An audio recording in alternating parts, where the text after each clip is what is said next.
Renungan pagi hari ini diambil dari Lukas 24 ayat 1 sampai 7.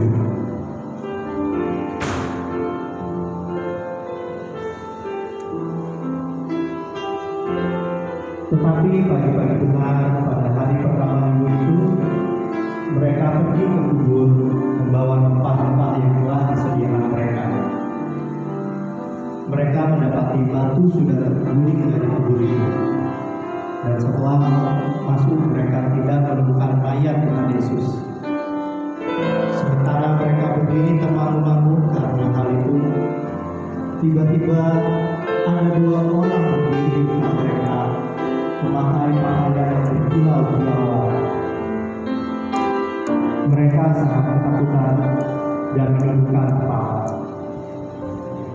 Tetapi kedua orang itu berkata kepada mereka, "Mengapa kamu mencari Dia yang hidup di antara orang mati? Ia tidak ada di sini. Ia telah bangkit. Ingatlah apa yang dikatakannya kepada kamu ketika Ia masih di Galilea, yaitu bahwa Anak Manusia harus diserahkan ke tangan orang-orang berdosa dan disalibkan, dan akan bangkit pada hari yang ketiga."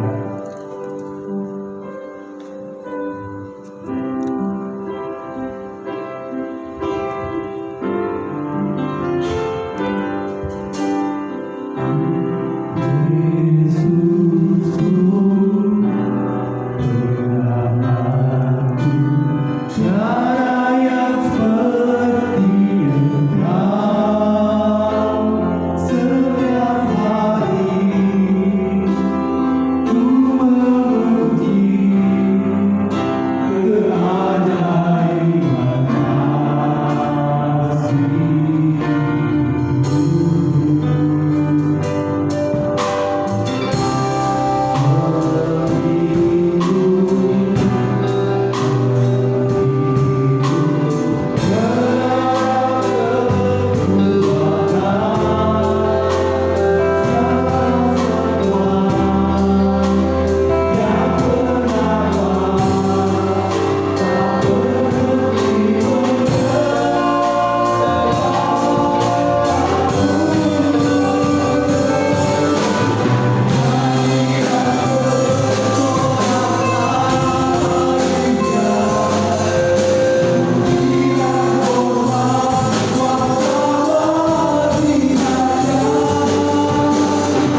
Bapa kami di dalam kerajaan surga, terima kasih Tuhan untuk berkat karya-Mu yang sungguh besar bagi kehidupan kami.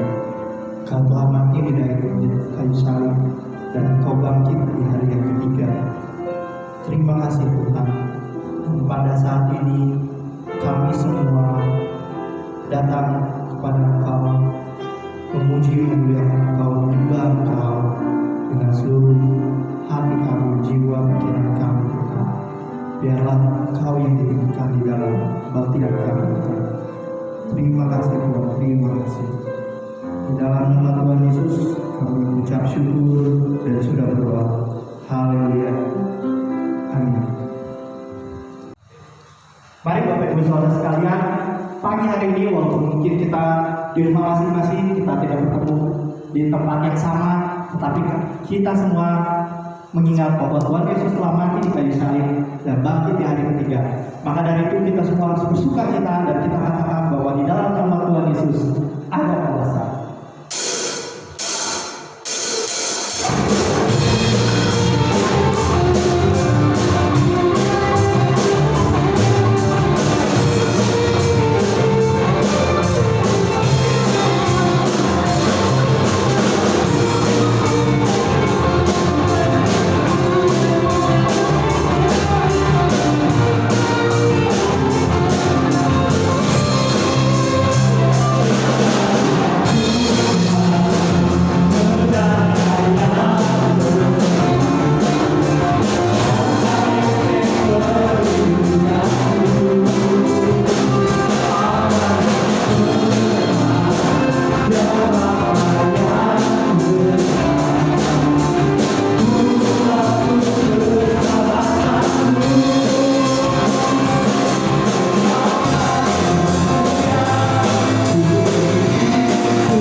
Kita percaya bahwa di dalam darah Tuhan Yesus kita telah dimenangkan, kuasa iblis telah dikalahkan.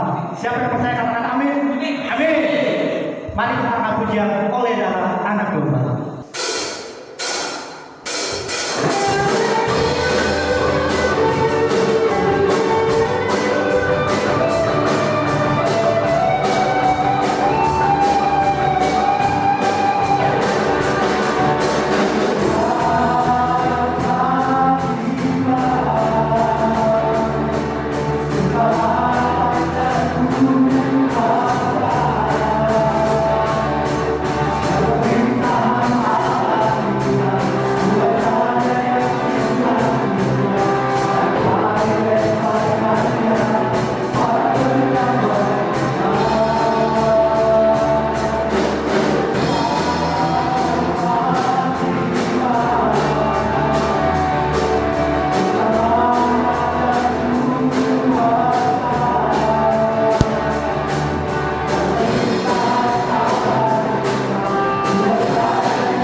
Sebentar lagi kita akan mendengarkan firman Tuhan, dan mari kita semua menyiapkan hati pikiran kita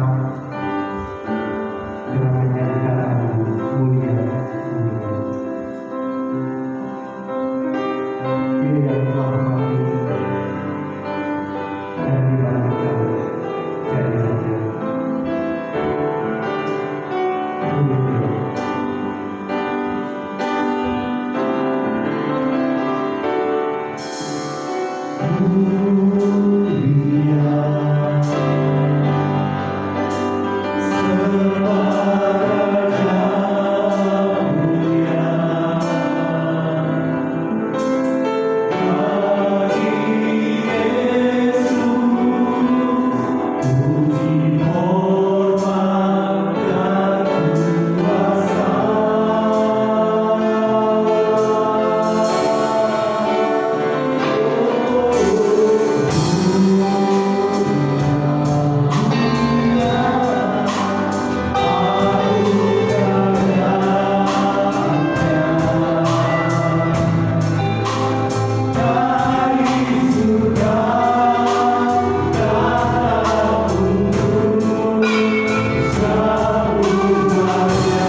Shalom Bapak Ibu dan Saudaraku yang terkasih dalam Tuhan Yesus. Selamat pagi. Kita bersyukur buat pagi ini kalau kita boleh kembali bersama-sama untuk beribadah, sekalipun saat ini kita beribadah masih secara berjauhan, tetapi kita percaya bahwa kasih Tuhan Yesus yang mempersatukan kita senantiasa. Dan pada minggu ini kita kembali mengingat bagaimana kebangkitan Tuhan Yesus kebangkitan Tuhan Yesus ke surga. Sorry, udah ulang aja ya. Shalom Bapak Ibu dan Saudara yang dikasihi dalam Tuhan Yesus. Selamat pagi. Kita bersyukur buat pagi ini kita boleh kembali bersama-sama untuk memuji dan memuliakan nama Tuhan. Dan pagi ini kita akan mengingat bagaimana kebangkitan Yesus. Dia sudah menang, Dia sudah membebaskan kita dari dosa. Dan hari ini adalah kita bersama-sama bersorak oleh karena Yesus yang memberikan kemenangan bagi kita. Oleh karena kuasa salib Kristus bagi saudara dan saya. Mari kita akan berdoa, kita akan merenungkan firman Tuhan pagi ini. Bapa di dalam surga, terima kasih buat pagi ini. Kami bersyukur untuk kesempatan kami bersama-sama merenungkan firman Tuhan. Biar Tuhan berbicara kepada kami, memberikan pengertian buat kami, sehingga kami mengerti setiap rencana Tuhan di dalam hidup kami. Terima kasih Bapa, di dalam nama Tuhan Yesus kami berdoa. Amin. Pembacaan Alkitab pagi ini kita akan membuka dari Roma pasal yang kelima ayat 6 sampai dengan ayat 11 yang berkata demikian. Karena waktu kita masih lemah, Kristus telah mati untuk kita orang-orang durhaka pada waktu yang ditentukan oleh Allah. Sebab tidak mudah seorang yang mati untuk orang yang benar, tetapi mungkin untuk orang yang baik ada orang yang berani mati. Akan tetapi Allah menunjukkan kasih-Nya kepada kita oleh karena Kristus telah mati untuk kita ketika kita masih berdosa. Lebih-lebih karena kita sekarang telah dibenarkan oleh darah-Nya, kita pasti akan diselamatkan dari murka Allah. Sebab jikalau kita ketika masih seteru diperdamaikan dengan Allah oleh kematian anaknya, lebih-lebih kita yang sekarang telah diperdamaikan pasti akan hidup diselamatkan oleh hidupnya. Dan bukan hanya itu saja, kita malah bermegah dalam Allah oleh Yesus Kristus Tuhan kita, sebab oleh Dia kita telah menerima pendamaian itu. Amin. Itulah pembacaan Alkitab hari ini. Dan kalau kita merenungkan bagian firman Tuhan ini, saudara, kita mengingat bagaimana karya seseorang yang besar, yang memberikan pengaruh kepada banyak orang, itu tentunya akan dikenang oleh banyak orang sepanjang masa. Salah satunya adalah bagaimana penemuan Thomas Alva Edison. Dia menemukan bola lampu listrik, gramofon, dan juga kamera film. Ketika penemuannya mempengaruhi kehidupan masyarakat di seluruh dunia, tidak bisa tidak. Ya, begitu luar biasanya penemuan-penemuan dari Thomas Alva Edison. Dan ini merupakan salah seorang yang menghasilkan karya yang besar di dunia ini. Akan tetapi saudara, ada karya yang lebih besar dari itu. Bahkan karya terbesar sepanjang masa. Karya yang mampu mengubahkan kehidupan manusia dan memberikan keselamatan kepada manusia. Karya ini adalah karya salib Kristus. Bapak Ibu dan Saudaraku, karya salib Kristus merupakan karya terbesar sepanjang masa. Karya ini memberikan dampak besar bagi semua umat manusia. Oleh karena itu, sedikitnya ada 3 hal yang harus kita pahami mengenai karya salib Kristus ini. Yang pertama, saudara, salib Kristus merupakan wujud kasih Allah kepada manusia. Ayat 6 sampai dengan ayat 8 dari Roma pasal yang kelima tadi, yang mengatakan karena waktu kita masih lemah, Kristus telah mati untuk kita orang-orang durhaka pada waktu yang ditentukan oleh Allah. Sebab tidak mudah seorang mau mati untuk orang yang benar, tetapi mungkin untuk orang yang baik ada orang yang berani mati. Akan tetapi Allah menunjukkan kasih-Nya kepada kita oleh karena Kristus telah mati untuk kita ketika kita masih berdosa.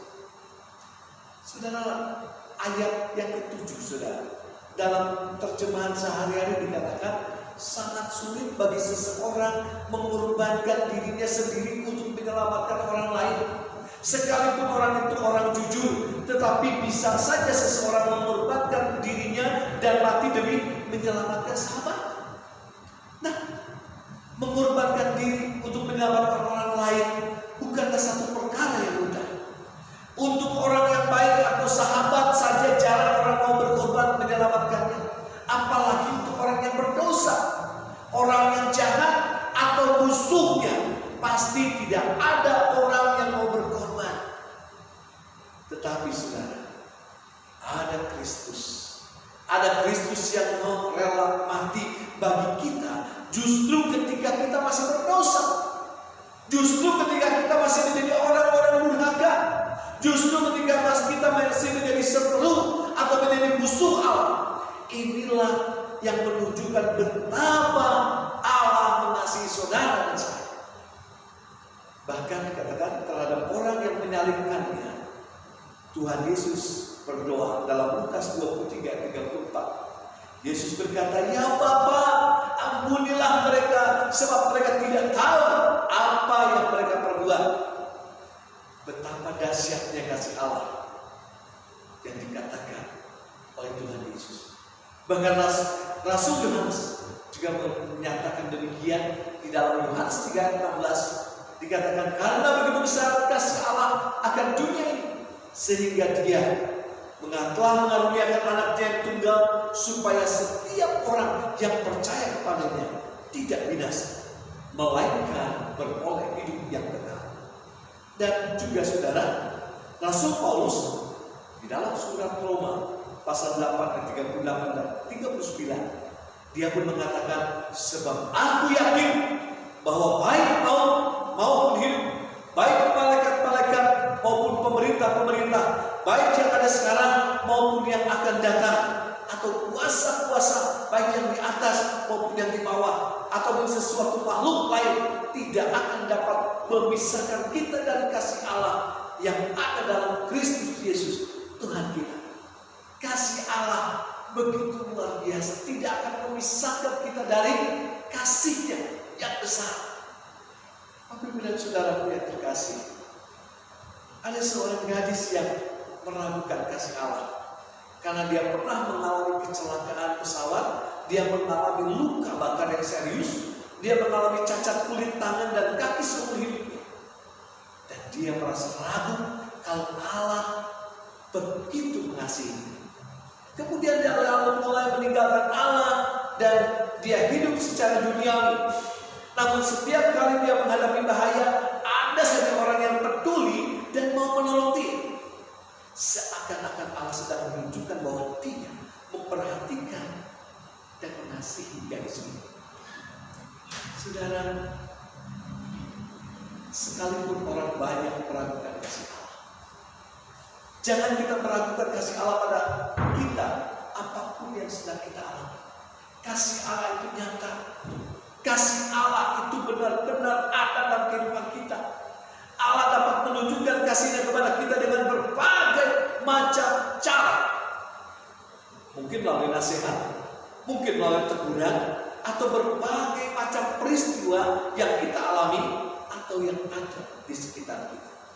Sebab itu Bapak Ibu dan Saudara yang terkasih di dalam Tuhan Yesus Kristus, kita bisa melihat bahwa salib Kristus ini, saudara, ya, salib Kristus merupakan wujud kasih Allah kepada manusia. Karena Dia begitu mengasihi manusia. Dia tidak mau ada seorang pun yang binasa. Itu yang pertama. Yang kedua, saudara, salib Kristus merupakan karya keselamatan Allah yang sempurna. Di dalam ayat 9 dan ayat 10 mengatakan, lebih-lebih karena kita sekarang telah dibenarkan oleh darahnya, kita pasti akan diselamatkan dari murka Allah. Sebab jikalau kita masih setru, diperdamaikan dengan Allah oleh kematian anak-anaknya. Lebih-lebih kita yang sekarang telah diperdamaikan, pasti akan diselamatkan oleh hidupnya. Nah, Bapak Ibu dan Saudara, melalui kematian Yesus Kristus, kita memperoleh anugerah keselamatan. Bahkan Rasul Paulus menjelaskan dengan kata-kata demikian, dibenarkan oleh darahnya, diselamatkan dari murka Allah, dan diperdamaikan dengan Allah. Dan satu kepastian bahwa kita pasti diselamatkan oleh hidupnya atau oleh kebangkitannya. Jaminan keselamatan ini dinyatakan oleh Yesus di atas kayu salib ketika seorang penjahat bertobat dan percaya kepadanya. Kita lihat dari Lukas 23 ayat 43 yang mengatakan, kata Yesus kepadanya, aku berkata kepadamu, sesungguhnya hari ini juga engkau akan ada bersama-sama dengan aku di dalam Firdaus. Itu satu pernyataan kepastian. Ketika seorang bertobat, ketika seorang menerima kasih Allah, dia akan diselamatkan saat itu juga. Dan di dalam Yohanes 11 ayat 25, jawab Yesus, akulah kebangkitan dan hidup. Barang siapa percaya kepadaku, ia akan hidup walaupun ia sudah mati. Inilah jaminan yang Tuhan berikan, bahwa kebangkitannya, ya, kebangkitannya merupakan hidup. Dan barang siapa percaya kepada dia, dia akan hidup walaupun dia sudah mati. Bapak Ibu dan Saudaraku, ada orang mengatakan hidup itu mahal, tak bisa dibeli oleh apapun juga. Sebab itu saudara, apa yang harus kita lakukan? Ya, belum pernah ada seseorang memberi jaminan akan keselamatan kekal kepada orang lain seperti yang Yesus katakan. Karena Yesus bukan hanya mengajarkan keselamatan, tetapi dia mengajarkan keselamatan itu sendiri bagi kita. Dia mengajarkan keselamatan itu sendiri bagi kita. Bahwa di dalam Kristus keselamatan itu bukan semoga, mudah-mudahan, tetapi telah dan akan terus menjadi milik saudara dan saya, dan bagi setiap orang yang percaya kepada Tuhan Yesus Kristus. Banyak orang menganggap enteng keselamatan sehingga menggadaikannya, bahkan menjualnya demi jabatan, menjualnya demi pasangan hidup, menjualnya demi harta benda dan lain sebagainya. Tapi kita sebagai anak-anak Tuhan, saya katakan, mari jangan enteng, tidak menganggap enteng tentang keselamatan. Keselamatan begitu penting. Karena apa saudara? Karena salib Kristus merupakan karya keselamatan Allah yang sempurna, karya yang terbesar di dalam kehidupan manusia. Yang ketiga, saudara, yang ketiga, salib Kristus mendatangkan sukacita.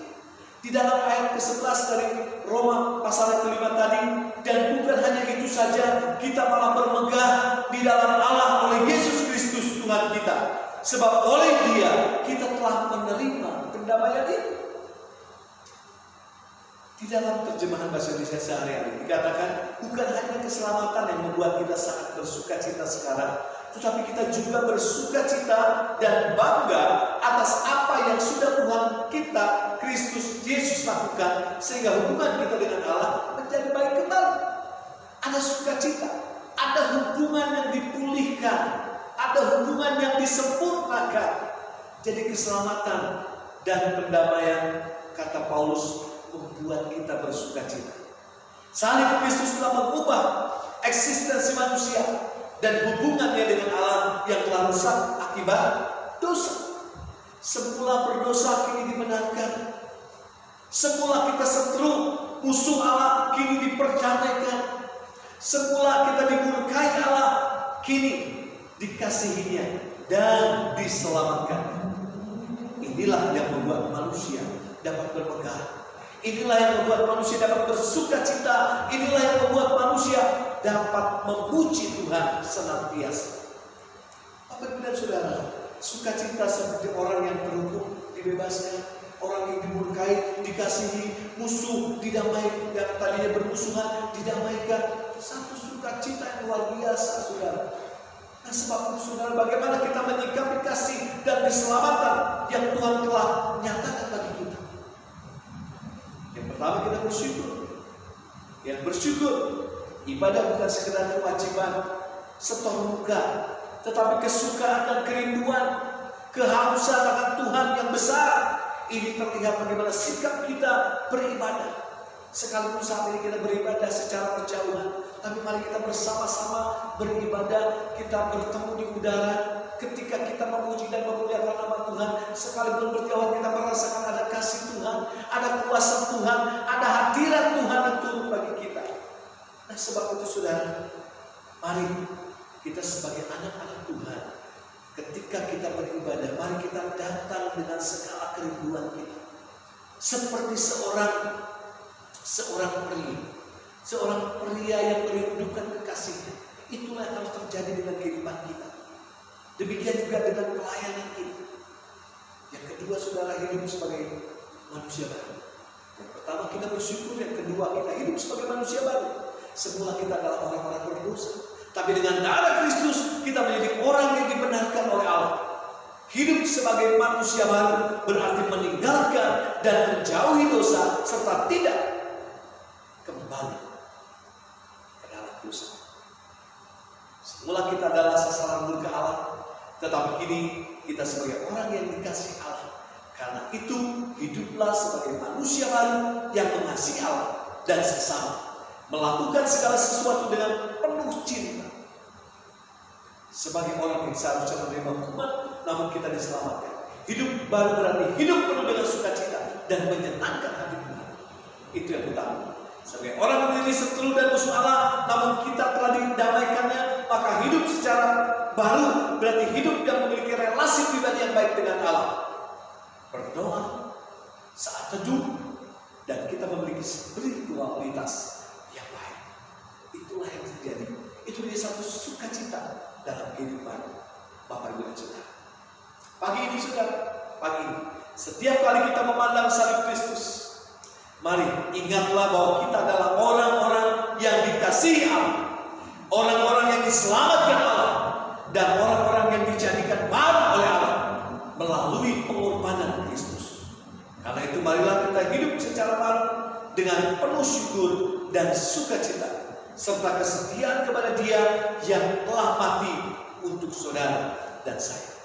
Dan pada hari yang ketiga, saudara, kita ingat hari yang ketiga, dia sudah bangkit.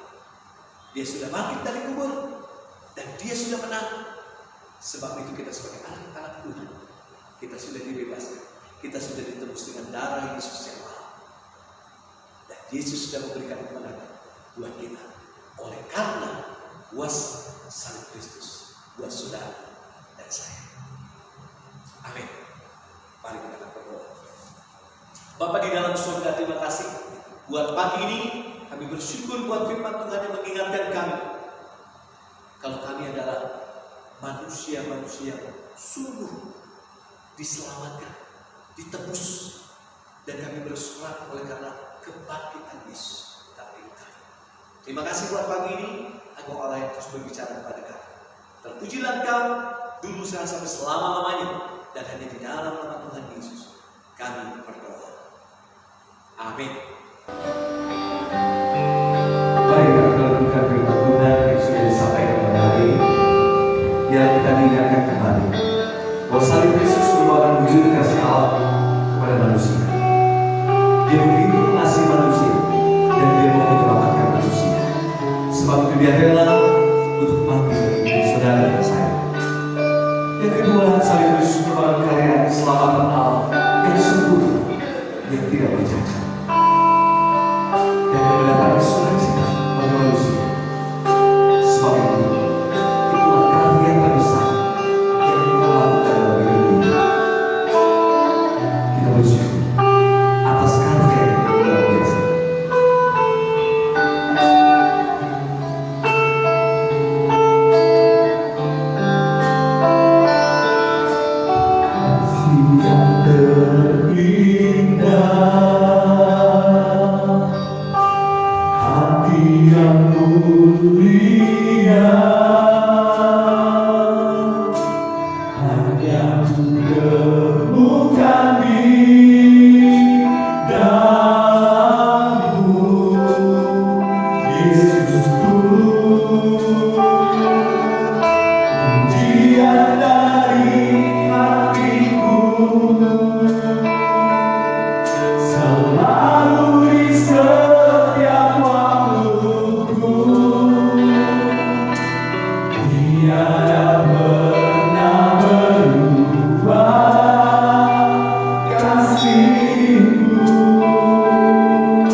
Terima kasih buat segala pengorbanan sehingga kami boleh hidup di dalam Kau. Terpujilah Kau Tuhan, dulu sekarang sampai selama dan hanya di dalam nama Tuhan Yesus kami berdoa. Amin. Bapak Ibu dan Saudara, kita akan menutup ibadah kita pagi ini. Mari kita akan berdoa bersama-sama memohon berkat ibadah tercurah di sini kita. Bapa di dalam surga, terima kasih buat pagi ini. Kalau kami boleh bersama-sama mengingat bagaimana kebangkitan Yesus yang sudah berkorban bagi kami, karya yang terbesar dalam hidup kami, kuasa salib Yesus yang mengubah hidup kami. Terima kasih Bapak, terima kasih buat pagi ini.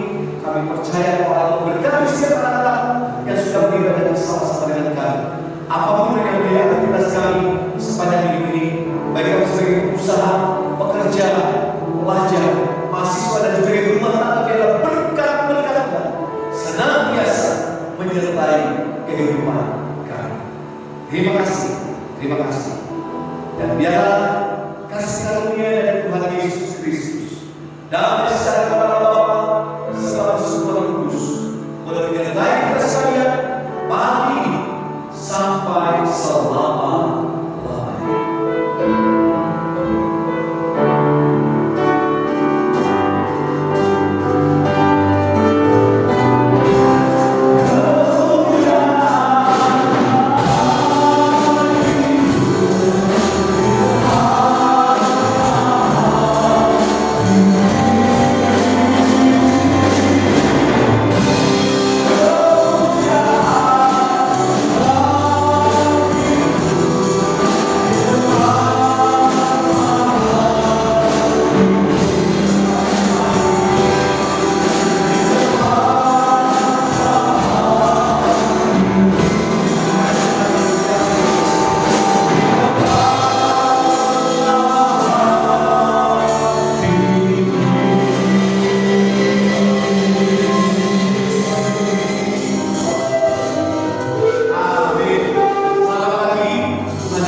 Pengumuman untuk minggu ini, yang pertama jam doa Rabu pada tanggal 15 April 2020 Untuk sementara waktu masih tetap diadakan di rumah masing-masing dengan panduan dari gereja.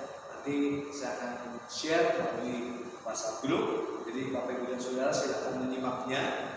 Kemudian yang kedua, untuk jemaat Gereja Baptis Efrata, jadi untuk persepuluhan dan persembahan silakan dikirim melalui BCA nomor rekening 0850 115583 atas nama Ibu Nuriani dan atau garis miring Ibu Sana, atau langsung ke kotak yang disediakan di gereja yang sudah dipersiapkan oleh Saudari Leni.